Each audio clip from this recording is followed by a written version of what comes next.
Assalamualaikum warahmatullahi wabarakatuh. Selamat datang di sesi belajar podcast Manjas Family.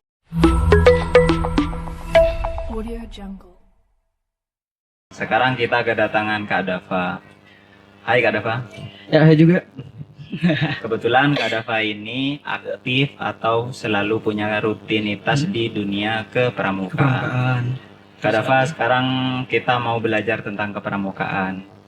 Soalnya banyak dari masyarakat kita atau teman-teman kita itu yang nggak tertarik sama pramuka. Mungkin karena nggak ada duitnya mungkin. Untuk ini dari pengalaman saya bakal jawab dari pengalaman yang saya sudah lewatkan. Untuk masalah seperti itu, kenapa banyak yang takut ikut pramuka atau banyak yang masih ragu untuk mengikuti pramuka? Soalnya kebanyakan hal paling dasar dalam pramuka itu ada melatih karakter atau mental seorang anak.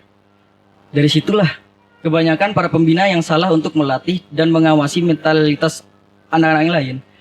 Banyak yang menggunakan kekerasan atau memang sudah paksaan. Jadi yang mereka lihat yang mereka lihat dari pramuka itu adalah sebuah kekerasan dan kegertakan sehingga dia merasa tertekan dan tidak ingin untuk mengikuti pramuka itu lagi. Sebenarnya pramuka itu untuk mengajarkan mental atau bahkan kedekasan itu tidak harus menggunakan amarah. Ya. Karena itu akan menekan mental seorang anak, bukan malah membangun, namun sebaliknya. Dengan hal itu marah, mau gertak, apapun semacamnya yang dengan unsur kekerasan itu malah akan membuat mental seorang anak atau adik-adik pramuka yang sedang melatih itu hancur dan tidak mau ikut lagi. Ya intinya jawabannya itu banyak anak-anak itu salah paham pada pramuka, disangkanya cuma siksaan-siksaan kayak gitu. Padahal aslinya pembentukan karakter. Dan juga mungkin maksud dari pembina tadi mungkin mungkin mau mendidik, cuman belum mapan atau gimana sih? Kamu kan pembina juga. Untuk hal-hal yang seperti itu yang banyak terjadi dari oknum-oknum pembina, sebenarnya kalau menurut dari penglihatan saya dalam lapangan, kebanyakan dari pembina tersebut melampiaskan apa yang dia dapatkan ketika dia lagi didik. Emang gitu? Iya, misalnya sampean sebagai pembina saya, dan saya sebagai murid dari pembinaan sampean. Nah, ketika itu, di zaman itu, kalian sampean tuh melatih saya dengan keras, ditampeleng, dipukul, diterjang. Nah, dari rasa saya untuk mengajar kepada adik-adik selanjutnya, saya harus menerapkan emosi yang sudah terbendung di situ. Iya, harus mengerti seperti itu. Karena apa? Mereka sudah ada rasa mangkel juga, udah rasa emosi, dan mereka rasa atau mereka pikir tuh adik-adik selanjutnya harus dididik seperti mereka agar terbentuk karakter yang sama seperti mereka. Dan itu yang menurut saya kesalahan yang paling besar dalam hal dasar untuk melatih mental. Tapi kalau mau bicara masalah mental itu tidak terjadi di pramuka saja. Bahkan di pola pendidikan atau pola asuh yang lain seperti saya misalkan seorang guru, tentunya pasti pernah mengalami dendam keturunan kayak gitulah, dendam estafet gitu. Saya diperlakukan dengan keras di zaman dahulu dan sekarang pendamannya itu mau diberikan ke anak-anak. Dan menurut saya ini pendapat saya pribadi, itu memang sudah garisnya gitu. Karena memang sebelum zaman modern keterbukaan seperti sekarang, kita itu hidup di era yang perang, yang keras kayak gitu. Mungkin itu yang masih susah move on orang-orang ya, termasuk saya mungkin dan pengurus pramuka yang masih belum menyadari itu, susah move on. Cuman ini langsung bahasan berat ya. Iya, aman. Mungkin kita perlu tahu dulu background Kak Dafa, kenapa bisa masuk pramuka atau senang ke pramuka itu gimana sih? Ya, jadi sebenarnya ketika saya umur 6 sampai 10 tahun, saya termasuk orang yang paling membenci kegiatan pramuka di SD. Nah itu dia. Soalnya pemikiran saya pada saat itu ketika saya melihat pramuka sama seperti yang adik-adik pikirkan di sana. Pramuka itu keras, yang tahu hanya cuma dijemur, baris berbaris, digertak. Jadi saya ngerasa kalau pramuka itu sebenarnya bukan pelajaran, tapi bentuk unsur mendidik dengan kekerasan. ketika saya sudah lulus dari sekolah dasar dan saya melanjutkan studi saya, boleh nyebut? Boleh, nggak Oh, ya. apa-apa. Saya melakukan studi saya di Pondok Pesantren Alamen Perenduan, tepatnya di Tarbiyatul Muallimin Alamen Perenduan. Saya melihat sebenarnya yang di awal saya lihat itu adalah kakak saya. Beliau juga terjun dalam dunia pramuka. Ya di Alamin yang bernama Kopas Alpen. Ketika kelas 1 sanawiyah, santri baru atau baru masuk, saya melihat bahwa di dalam diri saya itu ada gejolakan seperti masa kakak saya ikut ini, saya itu nggak bisa Oh gitu. ya, membandingkan sama Iya, saudara gitu lah. Memberikan sama saudara. Akhirnya ketika saya memasuki hal itu di awal-awal saya memasuki Kopas Alpen, terjun ke dalam dunia pramukaan, saya tuh cuman jadi bayang-bayang nama belakang kakak saya. Ya. Jadi yang diingat itu kakak, gitu, bukan saya. Nah ketika itu saya sadar bahwa pramuka itu sangat jauh sekali dengan apa yang saya bayangkan di sekolah dasar maupun pada kelas 1 sanawiyah. Karena ketika di situ saya sadar bahwa yang paling penting bukan kita mengikuti orang lain untuk menjadi sesuatu, tapi kita harus mengikuti diri sendiri dengan percaya bahwa kita bisa dalam melakukan hal sesuatu itu. Ya, Nah di situ artinya, saya sadar. Kegiatan atau organisasi yang diikuti itu sifatnya baik, ya pantas saja untuk diikuti. Iya, maksudnya pantas kayak untuk gitu ya. dimasukin. Bukan didorong sama alasan-alasan di luar kita mungkin. Iya. gitu ya. Semuanya. Tapi pastinya itu kan awalnya kan salah paham kenapa harus ikut pramuka dan panas sama Iya. perbandingan itu. Perbandingan gitu. Titik sadarnya itu kapan? Apa ketika mencapai level tertentu di pramuka atau ada kedewasaan gimana sih? Kalau saya pribadi, titik kesadaran saya saat itu ketika saya mencoba mengikuti lomba di situ, seleksi lomba. Dan jujur pada saat itu di Kopas itu punya peraturan bahwa 2 bulan sebelum perlombaan kita harus latihan 21 jam dengan istirahat dari jam 3 subuh sampai jam setengah 5. Itu 90% bangun ya? Iya, Ya, 90% bangun. iya. Nah, ketika di situ saya ngerasa bahwa pramuka itu sebenarnya bukan pelajaran yang ditekuni, yang harus ditekuni banget, yang harus diseriuskan. Tidak. Justru sebaliknya. Kepramukaan itu adalah apa? Permainan yang mengandung unsur pembelajaran dengan dasar semua pelajaran gitu. Iya. Banyak misal kalau kita ambil dari permainan kuno nih ya, kayak petak umpet. Oke. Kalau di pramuka itu sama, ada petak umpet juga. Cuman bahasanya itu beda, yaitu dengan penyamaran. Jadi kita memurumuri diri kita dengan daun atau lumpur semacamnya. Asal diri kita itu gak ditemui dan menyatu dengan alam. Sama aja seperti petak umpet, yang membedakan hanya kita menggunakan kreativitas otak kita untuk melaksanakan hal tersebut gitu. Jadi sekali lagi menurut saya pramuka itu adalah permainan yang yang ada unsur pendidikannya. Ada pendidikannya dan Iya. dekat juga dengan unsur bertahan hidup Iya. atau skenario hidup yang paling buruk tapi dikemas dalam main-main. Iya, betul. Bukan main-main, bahasanya apa ya? Ini simpelnya gini, Iya, itu bermain sambil belajar. Iya, Simpelnya iya, seperti iya, itu. betul. Juga ini Kak Dava, kita itu kan kalau dengar kata pramuka itu pasti punya pertanyaan lah.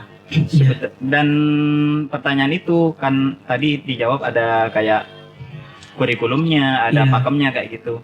Itu kayak apa? Apa ada rukunnya gitu lah atau gimana sih? Kalau di pramuka itu apa ada disiplin A, B, C kayak gitu apa gimana sih? Apa gimana atau ada tingkatannya atau gimana sih?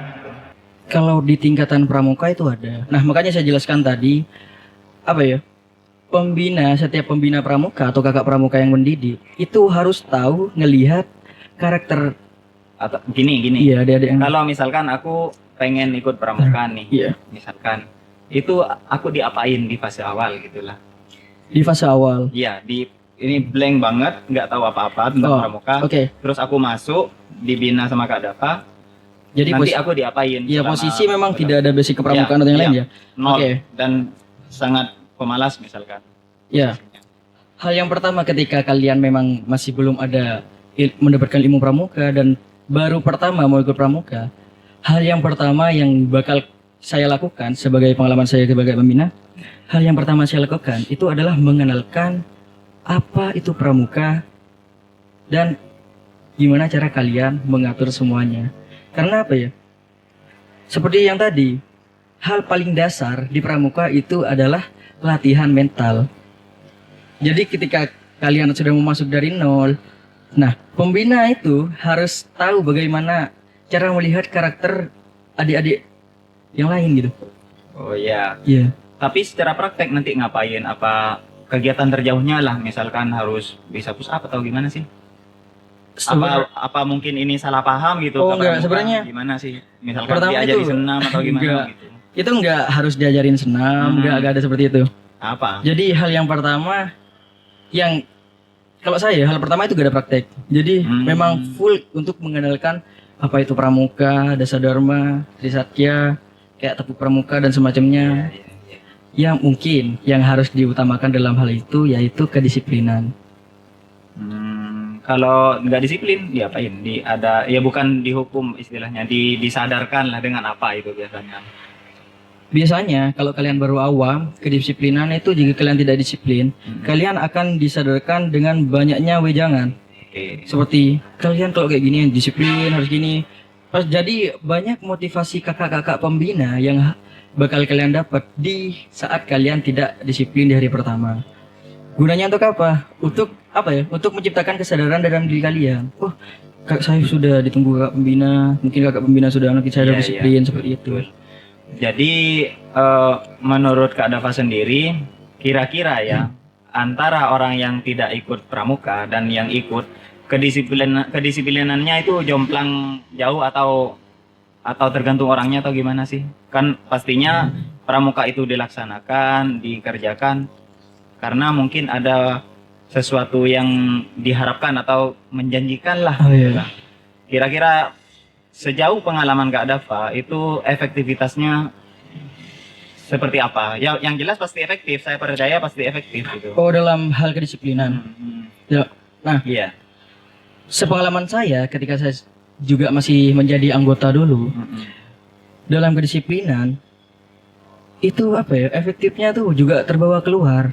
Oke, iya Yang itu yang biasanya- saya tanyakan. Yang biasanya saya, ini jujur aja, yang biasanya saya itu sering ninggalin sholat, Oke.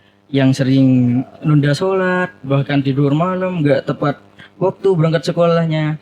Jadi saya 180 derajat itu diubah dalam hal kedisiplinan seperti itu. Karena apa yang saya rasakan, masa saya disiplin cuman di depan pembina. Dengan itu saya berpikir bahwa saya itu sudah harus mulai disiplin dari semua hal, dari hal yang terkecil sampai yang menurut saya besar. Seperti itu. Oke. Dan juga ini, bagaimana ketika orang-orang aktivis pramuka ini ketika menghadapi cacian atau kesalahpahaman itu bagaimana sikapnya biasanya? Seperti kesalahpahaman tadi bahwa pramuka itu keras. atau Iya, iya.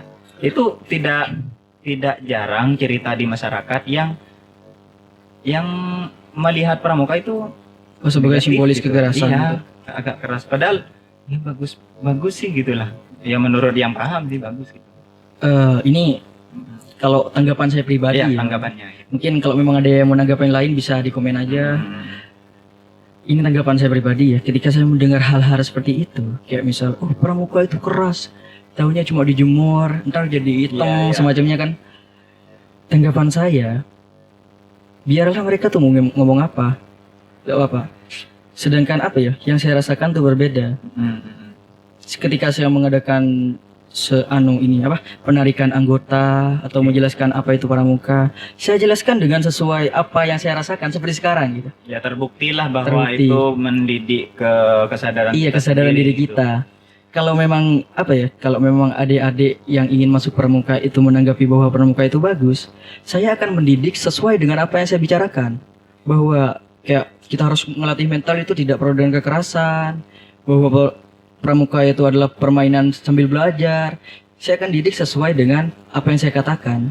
Berarti kesimpulan yang saya dapat dari cerita kepramukaan tadi yang aslinya bagus kan, Iya. terus masih dicibir lah atau dicurigai lah Ya berarti kesimpulannya kan berarti memang orang yang tidak suka pramuka itu memang dari sananya sudah Iya. orangnya sinis, dan mungkin orang yang seperti itu bukan hanya ke pramuka, ke banyak hal juga pasti penuh rasa Iya, semuanya curiga ke banyak gitu. hal. Apa ya?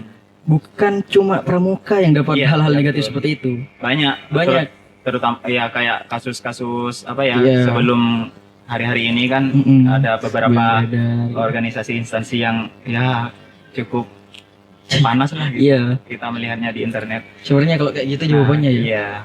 Apa ya? Iya. Kebencian itu sebenarnya memang bukan cuma pramuka ya, seperti yang Anda bilang tadi. Oke. Nah, dengan cara itu kenapa? Kalian bertanya kenapa kok kakak masih bisa betah dengan segala kebencian atau cacian atau bahkan kritikan dan semua hal yang lain? Karena apa yang saya rasakan dengan apa yang mereka bilang itu berbeda. Oke. Iya, berarti kan betul bahwa orang yang curiga itu memang mungkin stres dengan dirinya Iya, sendiri. mungkin. Terus ini Kak Dava, sekarang udah zamannya teknologi kan, zamannya alat-alat udah gampang kayak gitu. Gimana orang-orang pramuka ini menghadapi perubahan alat-alat lah gitu kan? Alat-alat pramuka itu apa ya? Yang standar itu kan kayak tongkat Oh, iya. atau kayaknya jarang ada teknologi yang advance sih di sana. Nah. Memang manusia anak-anak pramuka itu dihadapkan ke kenyataan yang kondisi terparah gitu kayaknya gitu. Oh, iya. Gimana menghadapi teknologi sekarang? Yang pertama, sebelum itu memang di pramuka itu diajarkan dari hal-hal sebelum adanya teknologi. Oke. Karena apa ya? Sebelum ada teknologi, kita sudah misal kita menguasai untuk membuat api dengan kayu. Oke. Membuat api dengan kayu. Ketika ada teknologi kayak misal korek yang di ini gitu, itu akan apa ya? Memudahkan kita bukan untuk mempelajari hal teknologi yang baru Bukan ini untuk lagi. melupakan yang dasar. Iya, kan? yang dasar. Sama kayak ketika kalian sudah paham dasarnya, kalian akan mudah memahami di tingkatan lebih atas daripada dasarnya, seperti itu. Bukannya pramuka itu tidak menggunakan teknologi, tapi kami diajarkan bagaimana kami menggunakan alat seadanya. Karena lebih apa ya? Kebanyakan di pramuka yang diajarkan itu ya pertolongan pertama gimana kalian sesat tanpa membawa apa-apa di hutan. Oke. Itu. Iya. Tapi gini, takutnya ya kalau tidak ada penyesuaian teknologi, jangan-jangan generasi apa ya, Gen Z, Gen apa Alpha. ini, Alpha misalkan. Gimana cara mempromosikan atau membawa kesadaran pramuka yang luhur ini kepada generasi mereka gitu? Gimana caranya? Sebenarnya seperti ini. Misal, saya kan punya ponakan di rumah gitu. Takutnya mereka itu kan udah terlanjur nyaman dengan Iya, teknologi, teknologi. diajak ke pramuka nggak mau Nah, gitu.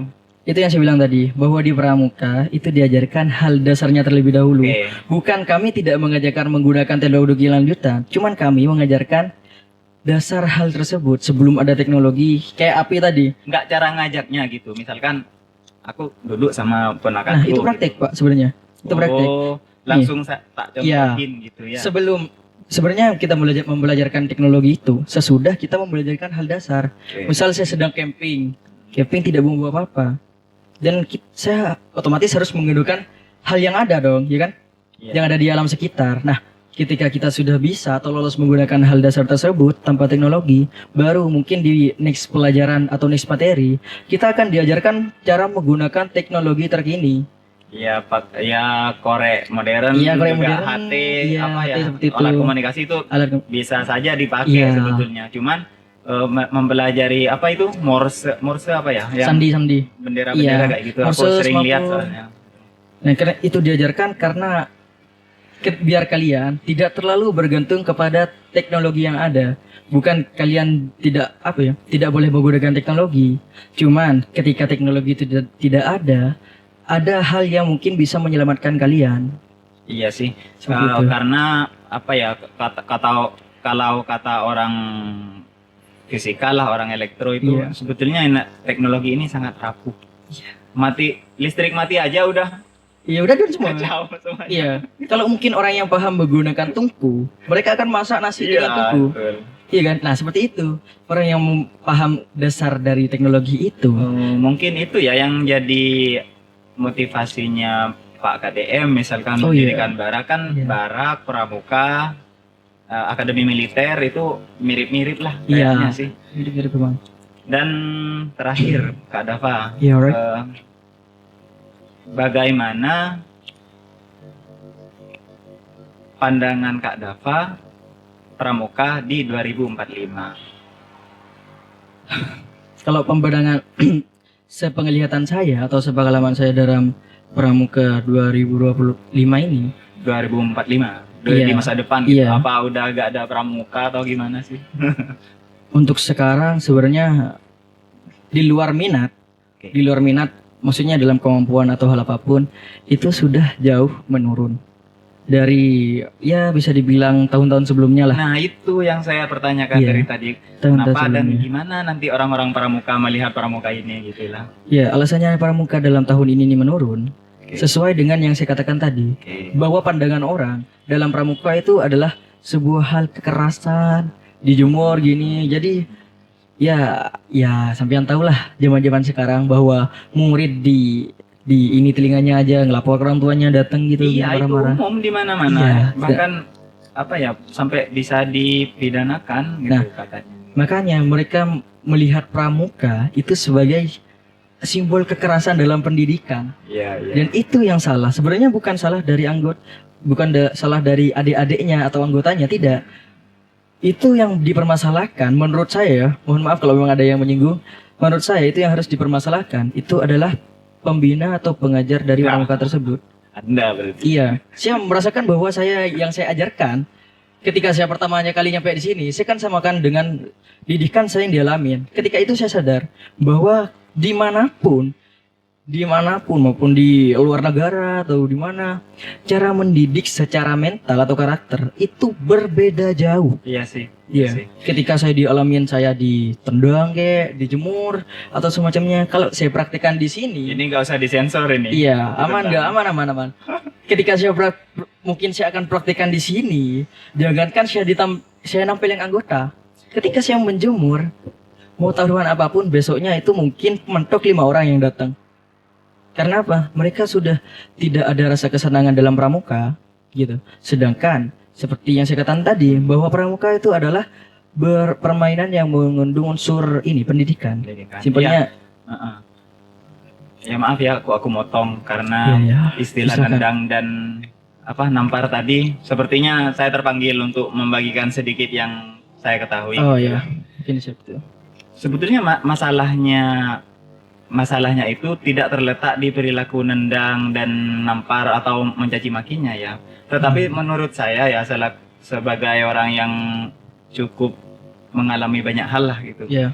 Itu tergantung dari motifnya. Kalau saya boleh sharing cerita pengalaman saya pribadi, baik mengasuh anak-anak di rumah atau di sini misalkan, itu selalu ada 2 skenario lah.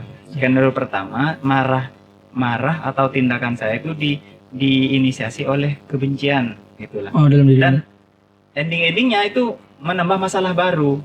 Orang tuanya ya nggak beres lah pokoknya menambah pelik permasalahan. Ada Kak Dava satu posisi yang sebaliknya soalnya. Saya itu melakukan tindakan dalam tanda kutip keras lah gitu. Cuman motifnya di sini itu sayang dan kayak nuansanya nggak terlalu serius gitu. Itu nggak jadi apa-apa. Jadi menurut saya sepengalaman saya itu tergantung motif di sebelum kita nindak gitu. Itu juga dilakukan sama Sayyidina Ali. Ceritanya Sayyidina Ali itu mau menebas kepala musuh lah saat perang gitu. Iya. Cuman musuhnya itu pas ngeludah gitu.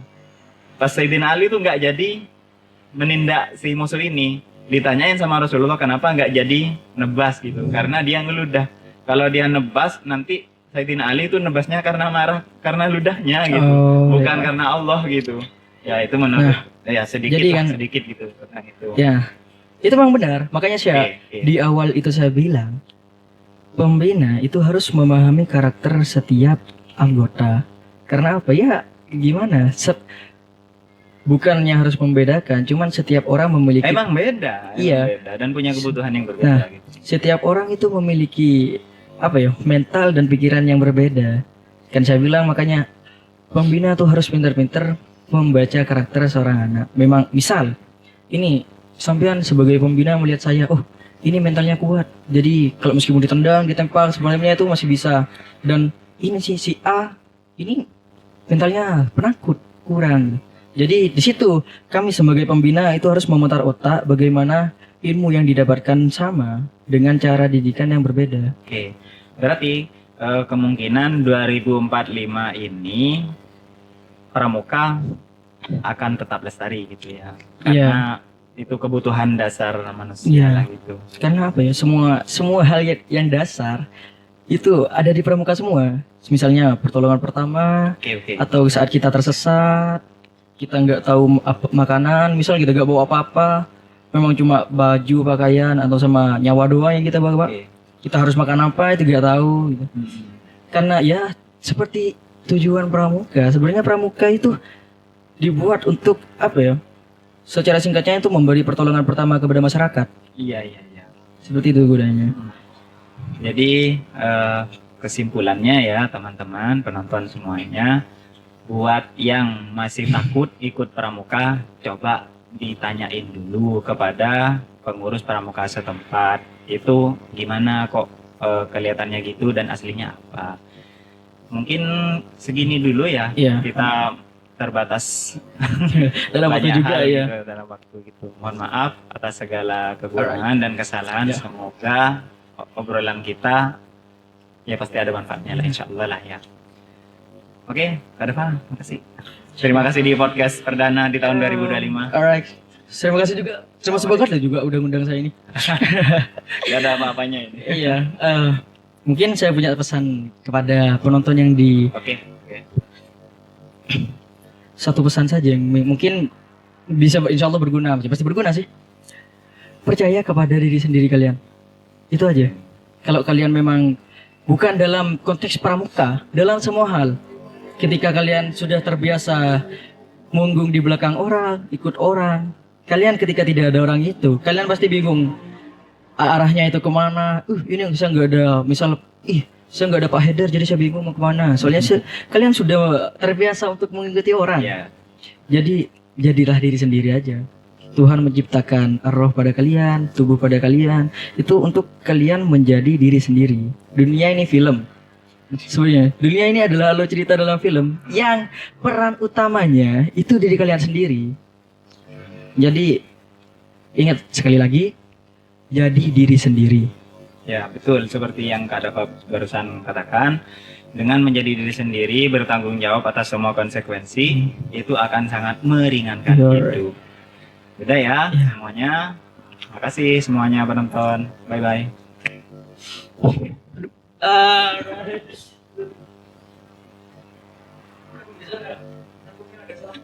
Gak apa-apa, saya juga grogi, dan gak mau dipotong.